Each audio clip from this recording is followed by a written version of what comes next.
ಭಾರತೀಯ ವಿಮಾನಗಳಿಗೆ ಪಾಕ್ ವಾಯು ಪ್ರದೇಶವನ್ನು ಬಂದ್ ಮಾಡಲಾಗಿದೆ.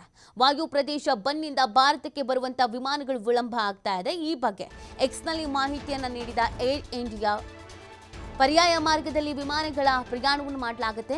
ಅಮೆರಿಕ, ಇಂಗ್ಲೆಂಡ್, ಯುರೋಪ್ಗೆ ದೂರದ ಮಾರ್ಗದಲ್ಲಿ ಪ್ರಯಾಣ ಮಾಡಲಾಗುತ್ತೆ. ಇದರಿಂದಾಗಿ ವಿಮಾನ ಪ್ರಯಾಣದ ಸಮಯ ಸ್ವಲ್ಪ ಹೆಚ್ಚಳ ಆಗುತ್ತೆ. ಪ್ರಯಾಣ ಅವಧಿ ಹೆಚ್ಚಾದಂತೆ ಟಿಕೆಟ್ ದರವು ಕೂಡ ಏರಿಕೆ ಆಗುವಂತ ಸಾಧ್ಯತೆ ಇದೆ ಅನ್ನೋದನ್ನ ಇಲ್ಲಿ ತಿಳಿಸಲಾಗ್ತಾ ಇದೆ. ನೋಡಿ, ಭಾರತೀಯ ವಿಮಾನಗಳಿಗೆ ಪಾಕ್ ವಾಯು ಪ್ರದೇಶ ಬಂದ್ ಮಾಡಿದಾರಲ್ಲ, ಇಲ್ಲಿ ಬರಬಾರ್ದು ಅಂತ ಹೇಳ್ಬಿಟ್ಟಿದಾರಲ್ಲ, ಹಾಗಾಗಿ ವಾಯು ಪ್ರದೇಶವನ್ನ ಬಂದ್ ಮಾಡಿರುವಂತ ಹಿನ್ನೆಲೆಯಲ್ಲಿ ಭಾರತಕ್ಕೆ ಬರುವಂತ ವಿಮಾನಗಳು ಸ್ವಲ್ಪ ಡಿಲೇ ಆಗುತ್ತೆ. ಎಷ್ಟೊತ್ತಿಗೆ ರೀಚ್ ಆಗುತ್ತೆ ಅಂತ ಒಂದಿರುತ್ತಲ್ಲ, ಅದೆಲ್ಲವೂ ಕೂಡ ಡಿಲೇ ಆಗುವಂಥ ಸಾಧ್ಯತೆ ಇದೆ. ಇದಕ್ಕೆ ಸಂಬಂಧಪಟ್ಟಂತೆ ಎಕ್ಸ್ನಲ್ಲಿ ಮಾಹಿತಿಯನ್ನು ಏರ್ ಇಂಡಿಯಾ ಹಂಚಿಕೊಂಡಿದೆ. ನೀವು ಅದನ್ನು ಗಮನಿಸ್ತಾ ಇದ್ದೀರಾ.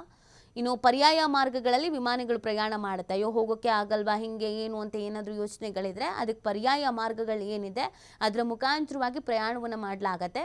ಅಮೆರಿಕ, ಇಂಗ್ಲೆಂಡ್, ಯುರೋಪ್ಗೆ ದೂರದ ಮಾರ್ಗದಲ್ಲಿ ಪ್ರಯಾಣ ಮಾಡೋದಕ್ಕೆ ತೀರ್ಮಾನವನ್ನು ತೆಗೆದುಕೊಳ್ಳಲಾಗಿದೆ. ಹಾಗಾಗಿ ಈ ಪ್ರಯಾಣದ ಸಮಯ ಕೂಡ ಹೆಚ್ಚಾಗ್ಬಿಡುತ್ತೆ. ದೂರದ ಮಾರ್ಗ ಅಲ್ವಾ, ಹಾಗಾಗಿ ಪ್ರಯಾಣದ ಸಮಯವೂ ಕೂಡ ಹೆಚ್ಚಾಗತ್ತೆ. ಸಮಯ ಹೆಚ್ಚಾಗುತ್ತೆ ಅಂತ ಅಂದಾಗ ಟಿಕೆಟ್ ರೇಟ್ ಕೂಡ ಜಾಸ್ತಿ ಆಗಿಬಿಡತ್ತೆ.